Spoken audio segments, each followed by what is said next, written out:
Hi, this is your host Surya Lombardo and welcome back to BC Palembang Podcast.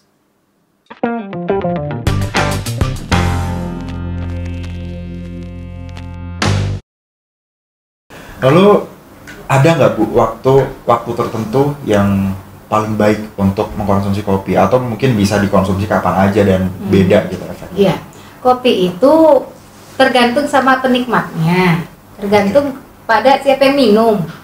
Kalau dia emang minum maunya malam, ya minumlah malam. Kalau dia memang kebutuhannya dia minumnya pagi hari, bangun tidur dia lesu atau lemas atau seperti apa dia pengen ngopi, dia ngerasakan fresh, ya silakan aja. Tetapi dianjurkan minum kopi itu di jam-jam yang memang sudah menurut para ahlinya mungkin ya, ahli kesehatan mungkin bisa di jam 9.30, 11.30, 13.30 dan juga jam 5 sore. Nah, di jam-jam itu kalau kita semua tahu bahwa itulah jam-jam kita melakukan coffee break. Jam-jam Ada kritis. istilah coffee break itu ya, ada istilah coffee break itu berangkat dari bahwa pada saat jam-jam yang tadi disebutkan itu energi kita ataupun mungkin ada kandungan yang membuat tubuh kita ini adrenalin kita aktif kemudian jadi turun, ya kan? Harus didongkrak lagi, itulah menggunakan minum kopi seperti itu. Makanya ada istilah coffee break. Kita tahu kalau ada aktivitas, kalau di jam 9.30, 11.30 itu jam kritis. Pada mulai resah dan ngantuk kalau di kantor, nguap-nguap gitu, nggak fokus. Kalau habis makan siang jam 13.30, jam 2, setengah 3 tuh mulai jam kritis lagi ya. Halu dia kan. Harus ada stimulan ya, jadi kopi itu memberikan dampak untuk kita tuh bisa berenergi kembali gitu, seperti itu. Oke. Seru sekali bahasannya, ini mungkin udah hampir sejam dan kita juga masih ada pertanyaan dari followers kita Bu. Kemarin kita buka pertanyaan di Instagram. Boleh, baik. Ya, saya bacain ya Bu ya. Siap. Ini pertanyaan pertama dari adesentosa.h. Ya, ada dua pertanyaan Bu. Yang pertama, kenapa petani kita lebih suka menanam kopi jenis Robusta dibanding Arabica? Padahal dari segi kualitas di kancah internasional, kopi Robusta cenderung lebih kurang diminati dibandingkan dengan kopi Arabica. Oke, baik. Pertanyaan yang baik sekali, Mbak Ade tadi namanya ya? Mas Ade, ya, oke. Mas Ade. Jadi Mas Ade mengamati sekali, berarti pecinta kopi juga nih. Iya, sudah bisa membuat analisa kenapa kita lebih suka nanam Robusta daripada Arabica. Padahal Arabica harganya mungkin lebih tinggi daripada si Robusta. Saya kasih tahu, kalau kita bicara, saya nggak tahu dia bertanya skup Indonesia atau Sumatera Selatan ya. Nah, jadi saya mungkin bisa jelaskan Sumatera Selatan dulu. Bisa juga secara Indonesia ya. Indonesia itu kan daerah-daerahnya kan banyak ya. Ada yang memang dia untuk khusus kalau di daerah ketinggian dia nanamnya Arabica seperti Gayo, Flores, ya, Wamena, daerah yang tinggi-tinggi gitu ya, dan juga beberapa tempat lainnya. Ada juga yang memang saya bilang tadi yang altitude-nya antara 700 sampai dengan 1000 atau 600 sampai 1000 itu dia harus menanam Robusta juga gitu loh. Di antara altitude yang mulai 600 sampai dengan 1000 sekian, bukan berarti kalau di lahan 700 sampai 1000 sekian itu Robusta tidak bisa ditanam, bisa, tapi hasilnya nggak maksimal. Bukan berarti Arabica nggak bisa ditanam di daerah 1000 sampai 800 misalnya ke bawah. Bukan nggak bisa, tapi hasilnya nggak maksimal. Ya, rasanya juga mungkin ini. Makanya dibuat range bahwa kalau Arabica 700 sampai 1000 ke atas. Kemudian kalau Robusta itu mulai dari 600 sampai 1000, bisa 1100 juga. Kemudian kalau Liberica itu mulai 0 mdpl sampai dengan 400 mdpl.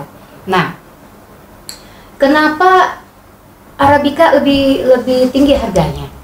Kenapa orang lebih suka nanam Robusta? Nah, saya jelaskan dulu kenapa orang lebih suka nanam Robusta. Robusta ini kopi yang memiliki tingkat budidaya atau pemeliharaan ketika di treatment atau ditanam di kebun sangat mudah. Ditanam dibiarin gitu aja udah hidup dia. Tapi kalau Arabica enggak, Arabica dia rentan terhadap hama, terhadap penyakit. Dulu di zaman Belanda nih hampir semua ditanam, tapi kenapa dia punah? Karena kita diserang oleh hama. Akhirnya gagal. Akhirnya sejak itu karena tingkat pemeliharaan budidayanya agak sulit dibandingkan dengan Robusta, maka Robusta ini belum lama loh, dikurang kalau 100 tahun ke belakang ini dia baru ditemukan. Kalau zaman-zaman sufi zaman dulu di Yemen Selatan Ethiopia ini dulu yang ditanam, yang ditemukan orang gitu loh. Nah, kenapa kita lebih memilih Robusta? Ya itu tadi, mudah perawatannya, kemudian juga memang daerah kita hampir, kalau Sumatera Selatan saya katakan lahannya memenuhi syarat untuk Robusta, seperti itu. Kalau bicara tentang harga, saya pikir kalau Arabica itu memang mayoritas diminatin oleh orang. Kenapa? Orang Eropa, luar negeri terutama menyukai Arabica. Kalau orang kita, Indonesia, sebagian menurut saya menyukai Robusta. Gitu loh, karena kopi pahit ya, kopi black coffee kayak gitu ya. Kopi tubruk, kopi jos, kopi apalah macam-macam lah, pokoknya hitam semua gitu loh. Nah, baru setelah ada budaya minum kopi di luar negeri, dia menggunakan model latte art segala macam ya, espresso, cappuccino, akhirnya bergeser.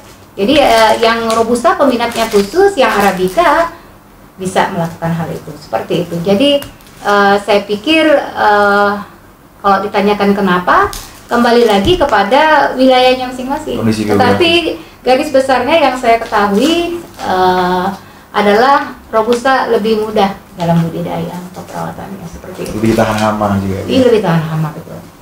Oke, kemudian pertanyaan dari Mas Ade juga. Yang kedua, dari segi branding, mengapa kopi asal Indonesia akhir-akhir ini cenderung kalah dibandingkan kopi asal dari negara lain seperti Harari Kopi atau Hawaiian Kopi? Iya, kembali lagi ya, kalau Indonesia kan memiliki pasar atau marketnya sendiri kopinya, dan terbukti kita kan ada di urutan keempat. Dulu kan kita ada sempat di urutan kedua kalau saya nggak salah, tapi digeser oleh Vietnam ya kan. Nah jadi kenapa kopi kita, saya nggak juga mengatakan bahwa kalah ya brandnya, karena market itu kan punya sendiri-sendiri market ya. Iya, jadi macam-macam sih. Ada yang pabrikan yang butuh, ada memang satu negara membutuhkan untuk konsumsi di wilayahnya. Ada mungkin dia punya kedai yang sangat besar ya, seperti yang kita tahu ada salah satu merek yang besar yang memang ada di mana-mana. Saya nggak usah sebut kan, nanti jadi promosi juga.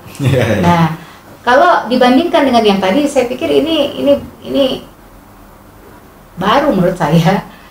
Kopi kita ini udah lama sebetulnya, udah lama. Seperti kita lihat yang udah punya nama di tingkat nasional yang patut kita banggakan seperti Breanger, Bajapa, Flores, Gayo, itu kan masuk, Kintamani kan masuk di dalam kelompok listing kopi-kopi yang memang diminati oleh dunia. Kalau tidak diminati dunia, kita nggak akan jadi nomor 4 di dunia, kira-kira ya kan. Nah, masalah brand ini juga yang memang harus kita ralat, yang harus kita sama-sama pikirkan. Saya belum melihat bahwa Indonesia itu memiliki satu brand sendiri, Indonesian Coffee. Indonesian Coffee atau apalah Nusantara Coffee, yang itu yang memayungi merek-merek yang ada di provinsi-provinsi lain. Lah kalau kita bicara Gayo, Sumatera Selatan, Kintamani, itu kan provinsi-provinsi. Orang kan nanya where is Lahat? Orang kan bingung nyari di mana Lahat. Tapi kalau kita letak di atasnya nanti, misalnya Sriwijaya Coffee, misalnya apakah Sumatera Coffee, ya kan orang tahu ini ada di Sumatera Selatan. Lahat ini dari Sumatera Selatan. Nah sekarang kalau orang tanya lagi Indonesia, nanya lagi orang, where is Gayo misalnya. Oke, Gayo udah terkenal. Kalau ditanya lagi, where is Semendo misalnya.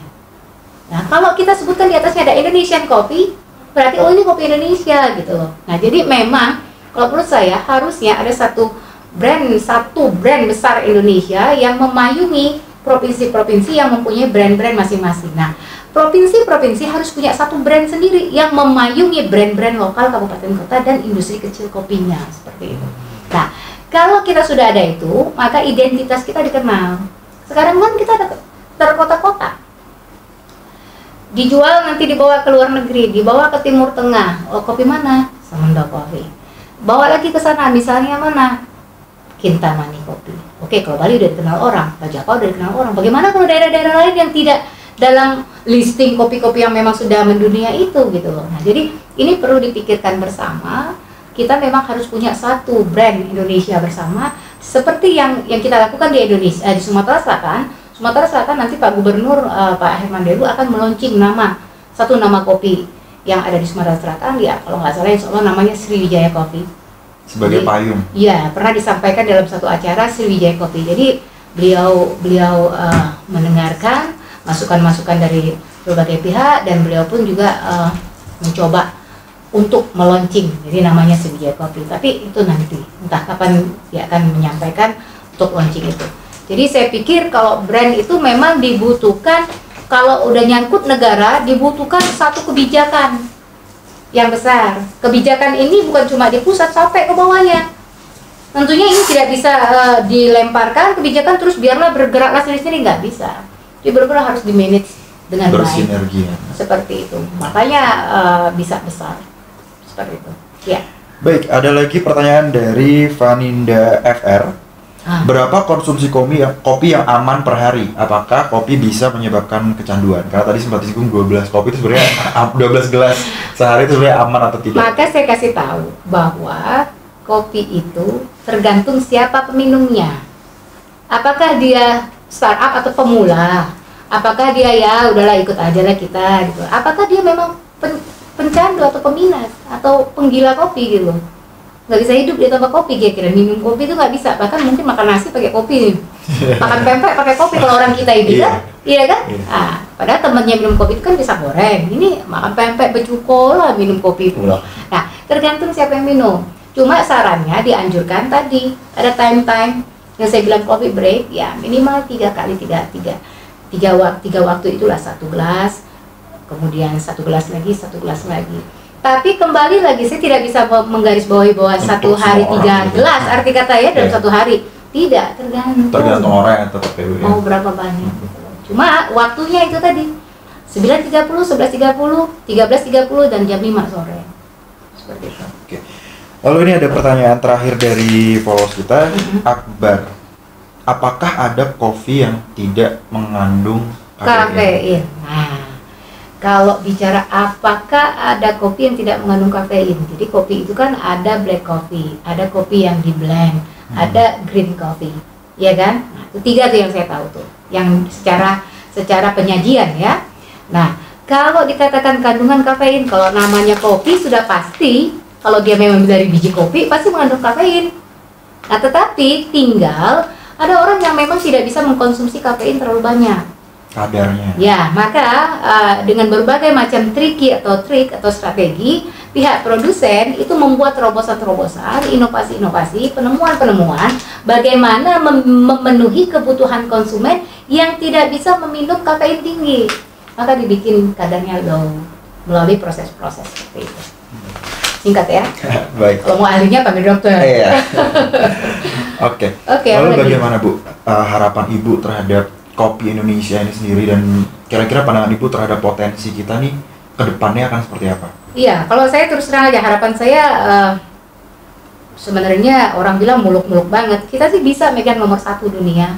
Tapi dengan catatan semua infrastruktur kopi mulai dari Gayo sampai Wamena itu terkoneksi, terintegrasi.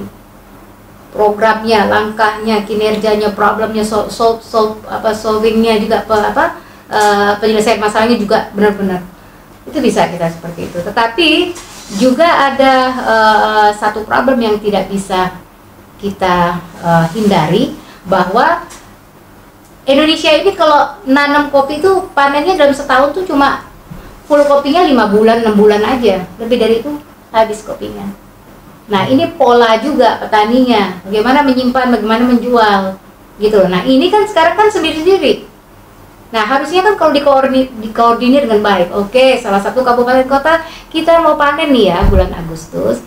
Oke, dari sekian desa atau petani yang punya, berapa jumlah kebun yang kalian punya? Berapa hektar? Oke. 1 hektar berapa kemampuan panen? Sekian. Itu udah di mapping tuh. Nanti kita mau jual kemana ini? Kita mapping juga untuk lokal berapa, untuk industri berapa, untuk dijual atau ekspor berapa. Nah, ini harus dikomandoin. Kalau nggak dikomandoin ya begini terus kopi kita gitu loh. Nah, tapi ada beberapa provinsi, beberapa memang daerah yang di Indonesia itu sudah concern dan dia bisa menunjukkan nama baik kopi daerahnya masing-masing di baik nasional maupun internasional. Dan harapan saya sih ke depan Indonesia harus punya satu brand khusus dulu yang pertama yang menjelaskan identitas kopi kita tuh ini loh, bukan cuma identitas provinsi atau kopi produksi dari daerahnya masing-masing, bukan, ada satu identitas. Kemudian provinsi-provinsi punya nama sendiri-sendiri. Misalnya kalau misalnya Jawa Barat misalnya namanya Preanger misalnya ya kan, Gayo ya tetap Gayo. Palembang Sumatera Selatan mungkin dia punya nama misalnya Sriwijaya Kopi. Nah seperti itu. Jadi kalau udah punya nama seperti itu, maka insya Allah identitas kopi kita tidak bisa diganggu-ganggu orang. Dan yang paling penting, bagaimana sumber daya manusia yang bergerak di bidang perkopian ini juga disupport, diberi kesempatan untuk dia bisa mengakses pasar. Ya kan, setelah kualitas dan lain-lain, kita juga harus bisa mengakses pasar. Bisa direct market, bisa juga indirect market. Nah, bisa online, bisa juga jual langsung seperti itu. Kalau ini sudah dibukakan aksesnya, kopi kita juga sudah punya satu brand, ya insya Allah lah nama kopi kita akan baik dan juga kita bisa mengejar. Kalau memang saya tidak mengatakan kita ketinggalan, tapi kalau kita udah disalip oleh Vietnam berarti kita juga lumayan juga ya. Saya nggak bilang ketinggalan ya. Nah itu harus kita kejar lagi. Nah kalau kita mau bercita-cita itu kan harus yang bikin kita jadi semangat, jangan jadi melemah gitu loh. Jadi makanya harus terus berbenah seperti itu. Lalu bagaimana Bu, selama ini peran Bea Cukai, khususnya Bea Cukai Palembang dan juga kantor wilayahnya dalam mendukung kopi di Sumatera Selatan ini? Yang ditanya saya apa pandangan ibu gitu, pandangan ibu terhadap dukungan dari kalau saya terus terang dari pertama saya sudah menjalin hubungan baik dengan Bea Cukai. Kenapa? Saya rasa Bea Cukai adalah kantor yang sangat penting untuk industri dan juga akses pasar ya, pintu gerbang masuknya atau keluarnya kopi kita melalui Bea Cukai. Nah jadi yang sudah dilakukan, kita sering bikin kegiatan bareng, diundang, diskusi-diskusi kecil, kita menunjukkan potensi kopi yang ada, solusinya seperti apa. Nah tapi kan tidak cuma sebatas itu, banyak yang harus kita bahas bareng-bareng lagi. Tapi intinya yang dilakukan Bea Cukai Palembang, Sumatera Selatan khususnya udah sangat baik. Dan harapan kami dalam waktu dekat kalau memang memungkinkan ekspor, kita ekspor, walaupun harus menggunakan pelabuhan lain dulu, tapi kita harus melakukan itu. Harus kembali seperti dahulu lagi seperti itu. Baik, sangat menarik dan lumayan panjang juga. Ya, oke. Terima kasih banyak Bu untuk insight kopinya. Kami sangat seadanya ini sangat kompleks dan sangat menarik gitu. Baik, cukup sekian dari kami. Terima kasih banyak Bu Salama atas kehadirannya. Terima kasih. Salam kopi Indonesia. Kamu dia, kita semua saudara. Oke, ya. Sampai jumpa di episode selanjutnya. Saya Surya Lombardo dan juga Salama Susanti. Salama pamit undur diri. Wassalamualaikum warahmatullahi wabarakatuh. Waalaikumsalam. What is talk of luck? The guy just messed up and gave your cup